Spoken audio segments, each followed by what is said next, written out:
Well, welcome everybody to our February LOL Learning Our Landscape presentation. My name is David Brownell. I'm the Executive Director of the North Olympic History Center here in Port Angeles. The North Olympic History Center acknowledges that we do our work on the lands of the first peoples of this area, the S'Klallam, Makah, Quileute, and Hoh River tribes. We recognize the rich and important history of the tribal nations in S'Klallam County and commit our work to this land acknowledgement to work together collectively to help preserve and share their history.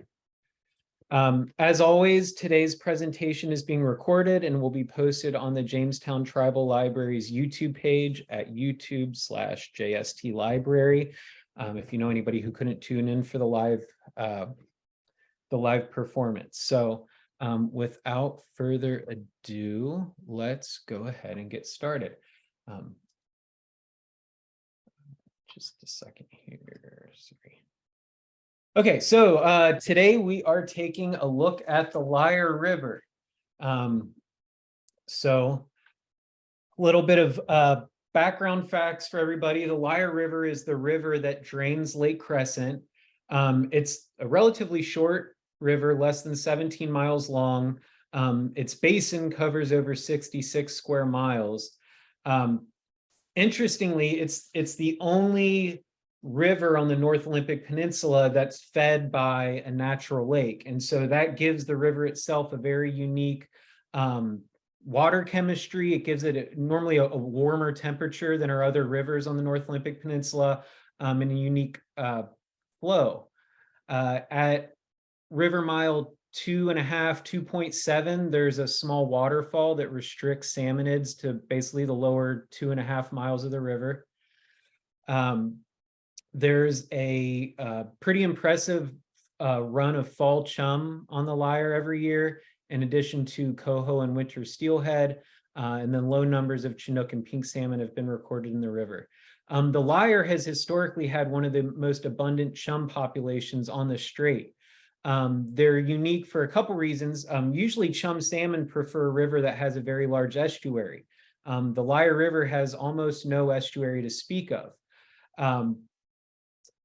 However, again, because it drains Lake Crescent, its water temperature stays warmer up to through a later date, which brings the chum in later in the year. Before I go to my next slide, there's also Lake Crescent endemic trout and salmon species that occasionally move downstream into the Lyre to spawn. Just a second here. What's really interesting about those species that I just mentioned is there's sort of a pretty recent evolutionary development that has happened in the last basically 7,000 years of history on the Olympic Peninsula. Roughly 7,200 years ago, there was a massive landslide. The Olympic boundary fault runs basically parallel to Lake Crescent. If you look at the large map on the left side of your screen, you can see two dotted lines running across that map. They're dashed with black triangles on them. Those are actually fault lines that run across the North Olympic Peninsula. And so every couple thousand years, there's an earthquake that moves those faults along each other. And 7,200 years ago, we had one of these Olympic Peninsula boundary slip earthquakes, and that resulted in a massive landslide that divided Lake Crescent and Lake Sutherland from each other. That landslide actually brought Lake Crescent's water level up 80 feet. And there's actually submerged forest in Lake Crescent that have been preserved underwater. Because the water is so cold and so clean, there's places where scuba divers can go down and find basically stumps and remnants of those old growth forests from thousands of years ago. If you're on the highway driving from Lake Sutherland to Lake Crescent, when the highway goes over that hump of that hill that's in the middle, it's actually been logged in the last couple of years. So you can actually get a really good view right now. And there's a nice pull off spot. If you pull out and look around, you'll actually see the local geography does not match what's on the hillsides around. Essentially, you're on a giant mound of slump of waste material that came off the hillsides to the north. So if you look at the LiDAR image on the right side of your screen here, LiDAR is essentially using lasers in place of radar, and it's bouncing it off the surface of the earth. And what it does is it gives us an ability to look through tree canopies and other things that might obscure our view with something like satellite imagery, and actually gives us a really good view of the ground surface. And if you look at this image, you can actually see there on the hillsides to the north of Lake Sutherland and Lake Crescent, those massive scoop features out of the hillside. That's where all of that material came from 7,000 years ago. And interestingly enough, actually, within the oral histories of the Lower Elwha tribe, they actually have oral histories related to that event. As far as I remember, I should know this in more detail, but essentially was the transformer basically dividing the lake to keep the warring parties away from each other, because he was upset at them for battling with each other for so long. So again, within relatively recent human and geological history, all things said. And that's not the only place where that's happened. So you can see the 7,000 year before present slide marked in the upper right side of your screen.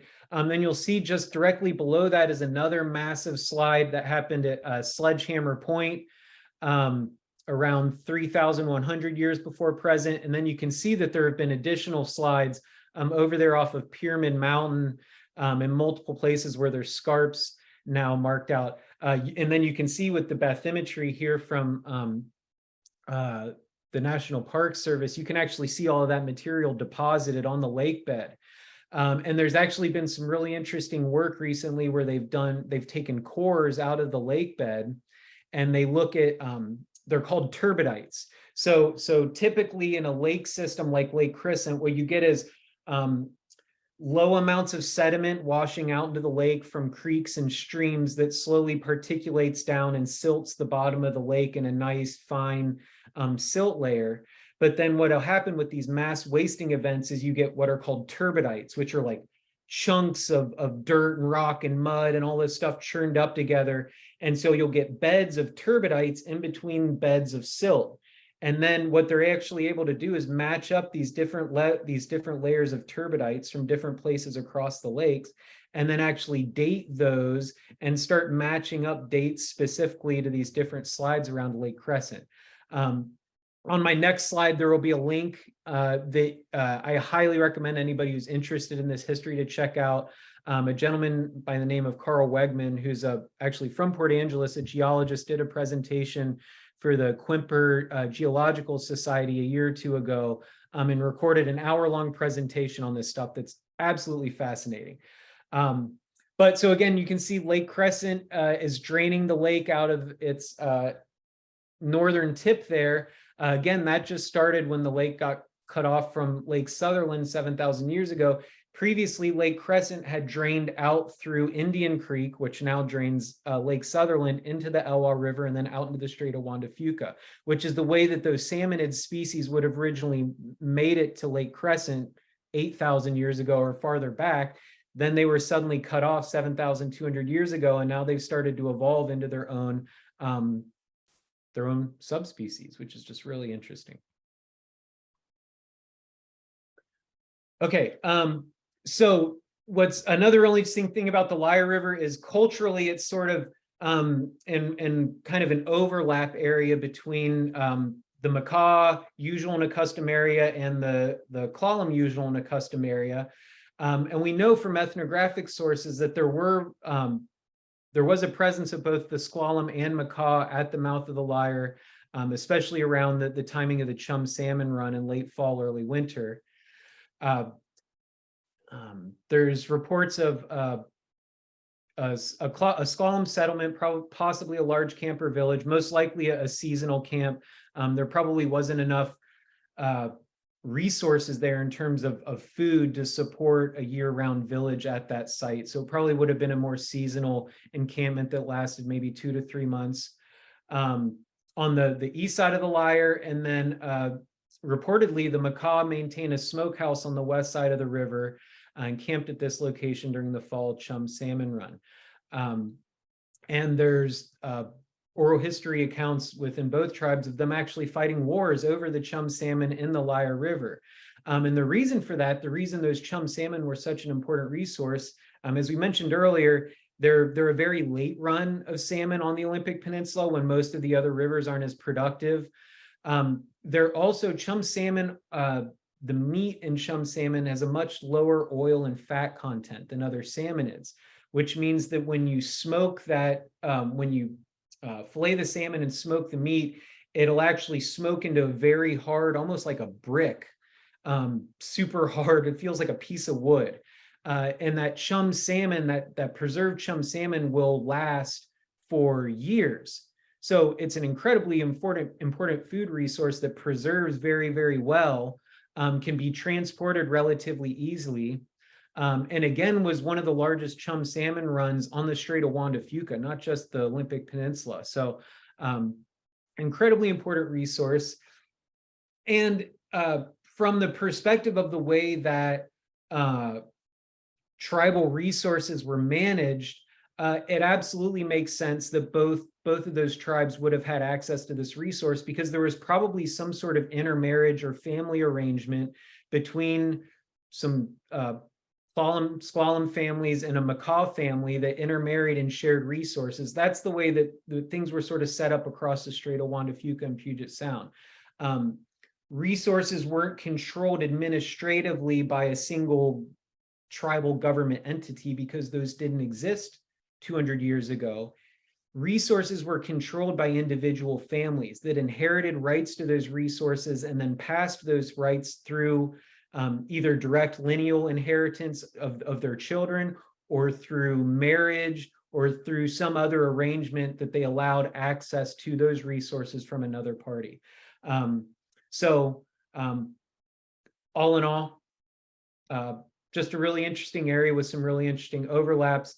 And then the name that was recorded in the top right corner of your screen, you can see this was as it was written by T.T. Waterman, who was out here recording names in the early 1920s, is something like Quahamish, but I'm not sure what that means. This map, oh wow, it came out in horrible detail on this slide.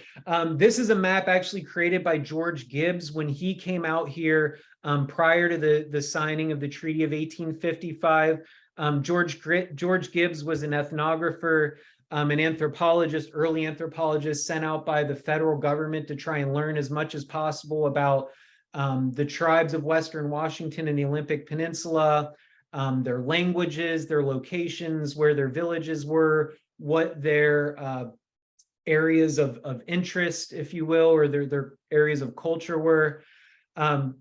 And so on this map, you can actually see, I have not been able to figure out what it looks like. It's like an OR or something, what letters, but the Lyre River is mapped out, and you can see it's just a blur. It's just a blur on this screen, but just to the east of the Lyre River, there's two little red triangles, which is what Gibbs used on his map to demark different camp and village locations. So it's worth noting that the guy who created the maps and all of the other village sites noted on this map are pretty accurate. He literally visited these sites.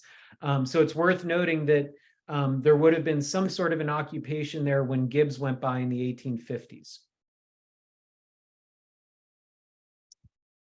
So the first Euro-American name, non-native name given to the Lyre River was Rio de Cuesta, which was given by Gonzalo Lopez de Haro in 1790.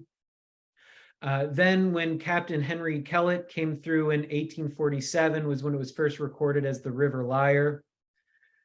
Still not really sure why they gave it that name. The lyre makes some really pretty sounds when you sit next to it, so that's my best current guess at the moment.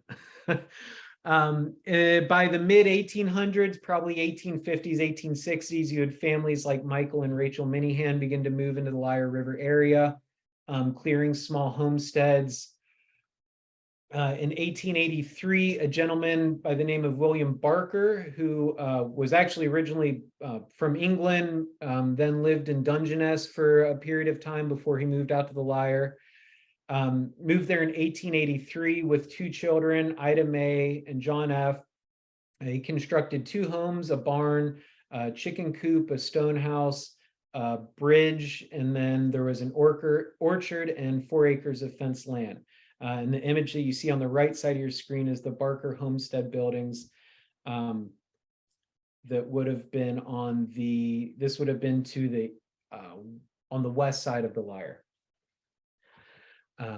In the late 1880s, around 1888, 1889 is when you have the first land patents issued for the Lyre River area to the Barker, Anderson, Getty, Donovan, and Bonney families. Those are just the ones around the mouth. Farther up were Downey, Hall, and a couple others farther up into the foothills from there. Oh, just a second. Okay, and this map from the General Land Office gives you a good idea. You can see Barker there to the west of the river, the homes we just looked at in the pictures on the last slide.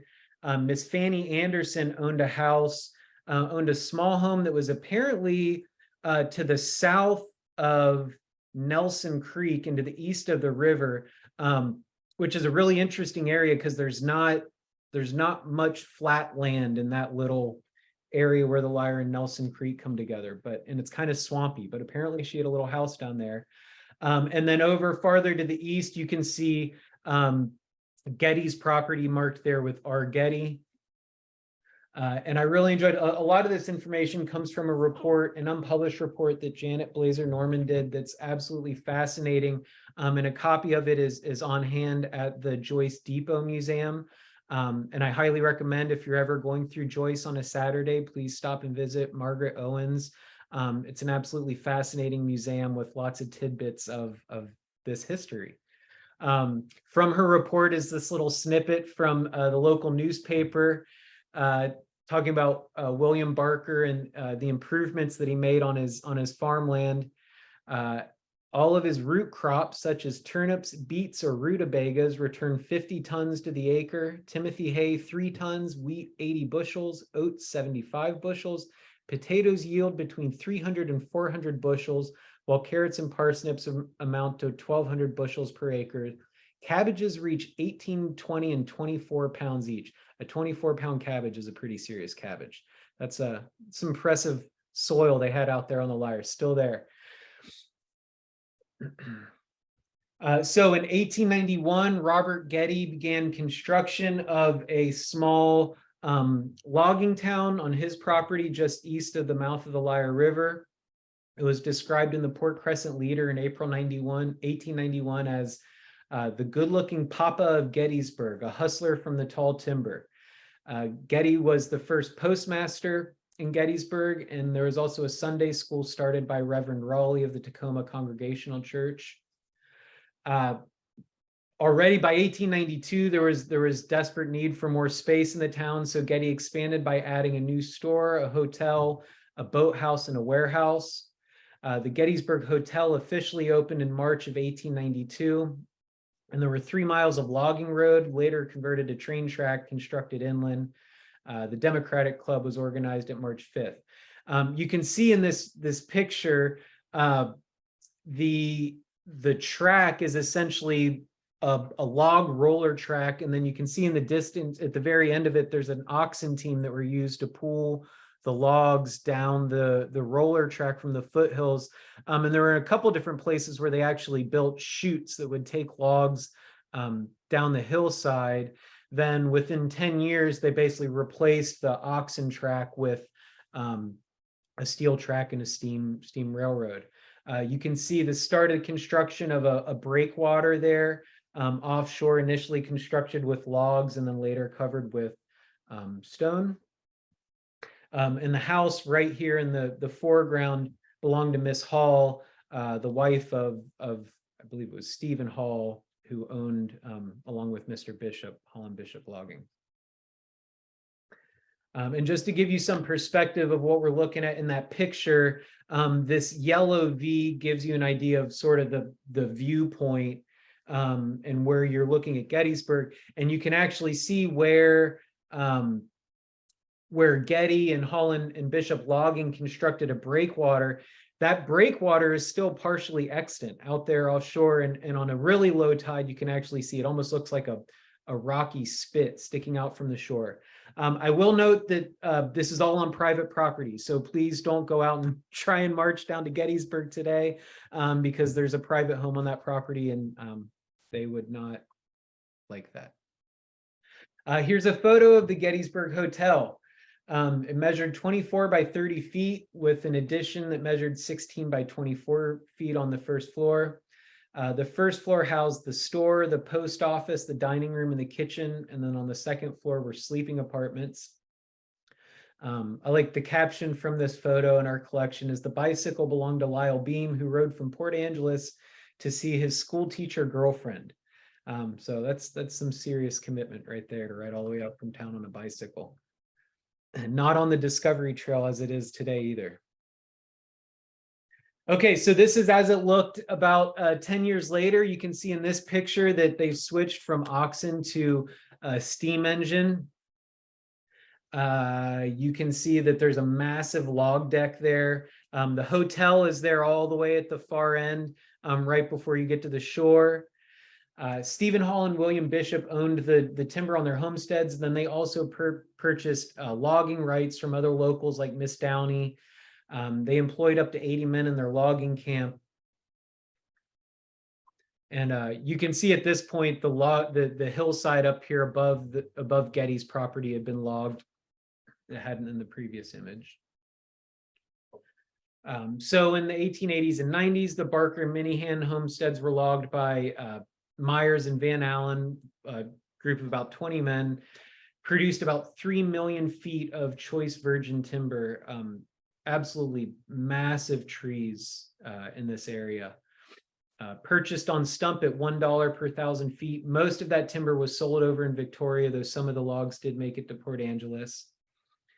In the early 1900s was when the actual railroad was put in. The rails were laid on hemlock logs that were all flattened on one side. And then sometime in the early 1900s, probably around 1905 to 1907, Gettysburg was actually moved west to the Barker and Anderson homesteads right along each side of the mouth of the Lyre River. And according to some of the sources, actually some of the actual buildings themselves were moved from Gettysburg, the old Gettysburg, to the new Gettysburg, though I'm not clear how they did that because they had to go over a pretty significant hill, but I'm sure they found a way. This is a really cool photo from our collection of some of the logging going on in that area. And at the end of this presentation, I'll have some information on the Lyre River Conservation Area that's owned by the North Olympic Land Trust and currently open to the public. One of the really cool things about that property to me is it was never, after it was logged, it was never cleared and grubbed. So you can walk through that property. Now it's very healthy second growth forest, but you can still get a feel for the original old growth forest because there's all of these 8 to 10 to 12 foot tall stumps, absolutely massive stumps scattered throughout the forest floor now. So you can still get a real good feel for what that forest was like 200 years ago. And it's actually sort of in a place now where it's slowly approaching what it was historically. It'll take another 200 or 300 years to get there, but it's making good progress. This was the small schoolhouse that was built on the hillside above Gettysburg in about 1910. There's a cemetery right next to it. Oh, there's a typo. It was surrounded by a picket fence. There's no longer any remains of either. And again, these are both on private property now. In 1906, Ida M. Simmons, the daughter of William Barker, becomes the postmistress of Gettysburg. So some really interesting history here. Ida was apparently Makah. She's listed on Indian census records in 1906, 1907, and 1908. She attended the Chamawa Indian School. And we find out a couple years later, she shows up in the Makah Indian census. So by all records, her mother would have apparently been Makah. Her father was William Barker. Ida married David Simmons, who is half Suquamish. His father was white. His mother was Suquamish. In 1910 was when Ida, Catherine, and Eulin Simmons are listed on the Makah census. In 1911, David Simmons, who was by then 38 years old, ran off and married Maud Campbell, who was about 17 years old in Seattle, leaving Ida alone to run the post office and property with her children. She got into some financial trouble, so she borrowed $814 from the Gettysburg post office with the intention of purchasing chicken farming equipment and using the money from the chicken farming to repay the money that she borrowed. Unfortunately for her, the postal inspector showed up right at that period of time, found out that she had embezzled the money and put her in jail. An article about the embezzlement case was published in the Seattle Times and read by Maud Campbell, who then actually ventured all the way out to Port Angeles and met with Ida's attorney in Port Angeles. The attorney and Ida convinced Maud that Ida was still legally married to David, at which point takes a sad turn, and Maud returned to the Seattle League Hotel and drank carbolic acid surrounded by David's letters and passed away. And Ida went to trial for embezzling the postal funds. Her trial took place in December of 1912 with Judge C.W. Howard presiding. According to the county prosecuting attorney, William Ritchie, Ida had been trying to get some money from her husband, but could not, and sickness overtook the little family. She got the idea that she could make some money raising chickens, and accordingly took money with the certainty of making enough money to repay what she had taken. However, the inspector appeared on the scene and she was arrested. Both the prosecuting attorney and the judge were incredibly moved by both Ida's plea and the defense, profoundly impressed with the touching, eloquent, beautiful plea made by counsel for the defense. I agree with the district attorney concerning the defendant's husband. If it were possible for the court under the law to impose a fine of $1 without cost, I would do so with a clear conscience and feel that the ends of the justice have been satisfied. The court sentenced Ida to imprisonment of 1 hour in the custody of the United States Marshal without cost. The judge went on to lament that he only wished that it was David Simmons in front of him in court and not Ida instead.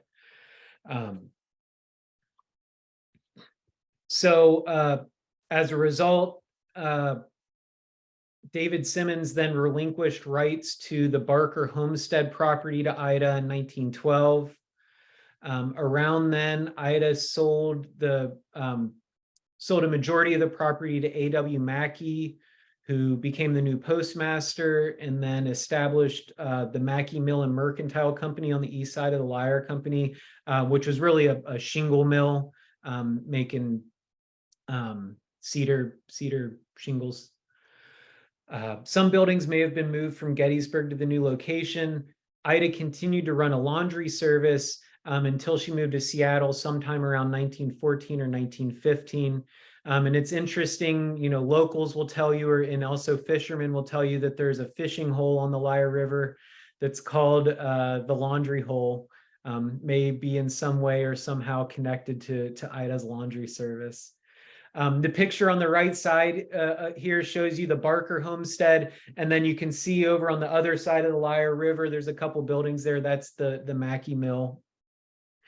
Around in 1915, the Chicago, Milwaukee, St. Paul, and Pacific Railroad makes it out to the Olympic Peninsula and out west of the Lyre.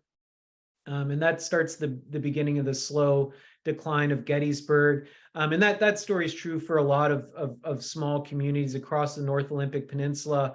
Port Crescent, Gettysburg, there were a lot of these little port towns across the North Olympic Peninsula that were basically built and grew based off the need to provide access inland for timber, farming, homesteaders, etc.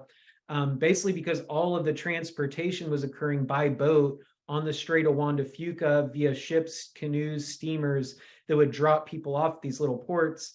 Once you had a railroad that connected all of these towns, connected all of these areas farther inland, you didn't need all of these little port towns to let people in when they could just take a railroad out from Seattle or from Port Angeles.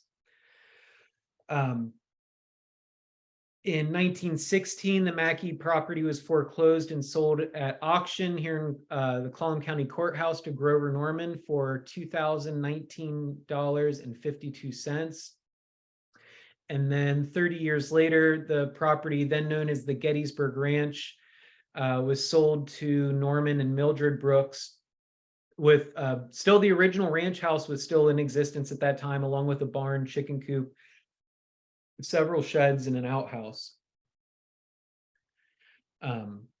Side note, this bottle is in our collection, was found by Miss Joanne Shea, just to the east of the mouth of the Lyre. A beautiful little clear glass perfume bottle found near Gettysburg. So probably somebody visiting the hotel and dropped their perfume bottle. In the early 1950s, Norm Brooks removes the original ranch house and constructs a new home in the same location, which is the red house visible in the picture on the left side of your screen. And you can see the barn behind it. Then in the image on the right side of your screen, you can see that's Norman Brooks sitting on a tractor. So this kind of gives you an idea. This bridge is in the same location as the current bridge over Nelson Creek. So if you're walking on the land trust property and you're taking the path down to the mouth of the river, right when you cross the bridge, now there's no buildings there, but if you look just to your left, there's some old plum trees right next to where the post office was. That's the building on the left here across the bridge. And then you can see his barn there to the right. There's still kind of an open area there to the right. When you're walking down that path, you can kind of get a sense of where the farm used to be. In 1998, Bob Brooks, who's Norman's son, replaced the pile and timber bridge over Nelson Creek with a bridge constructed of a steel railroad boxcar frame set on concrete Ecology blocks, which is very cool. And then today, one of the things that I really love about this property is it's a lot of it is open for public access now, thanks to the North Olympic Land Trust.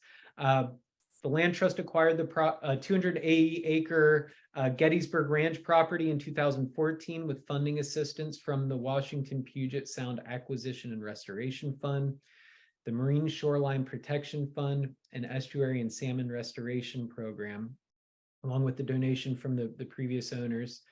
And then in 2015, the Lyre River Conservation Area was open to the general public. And there's some really cool stuff going on out there today. We've been working on, the Land Trust has applied for and successfully applied for grant funding to do some prairie restoration work out there.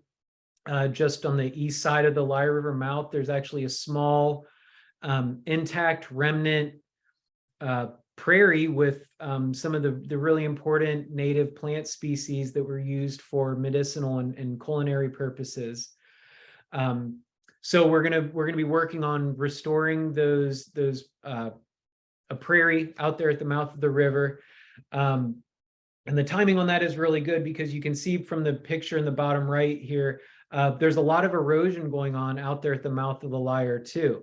And this is all part of natural processes that happen with our Olympic Peninsula streams. They're moving a lot of water and a lot of water really fast, essentially acts like a wet saw. Yeah, I highly recommend anybody who hasn't been out there to please check it out. You can see from the map, basically you take Highway 12 out west, take Reynolds Road, and then make a right off the highway onto Reynolds Road, and then there's a parking area about a half mile down the road there, and then it's about a mile and a half walk down to the mouth of the river, through some really beautiful second growth cedar, fir, hemlock forest. And here's a couple of the materials that I used for this presentation. And I'm going to see if I can play a quick clip. This was just a month ago. The Lyre moving in full spate this winter. And I will stop there. I'm wrapping up a little bit early today, and I hope we've got some questions. I'm happy to take questions from the audience.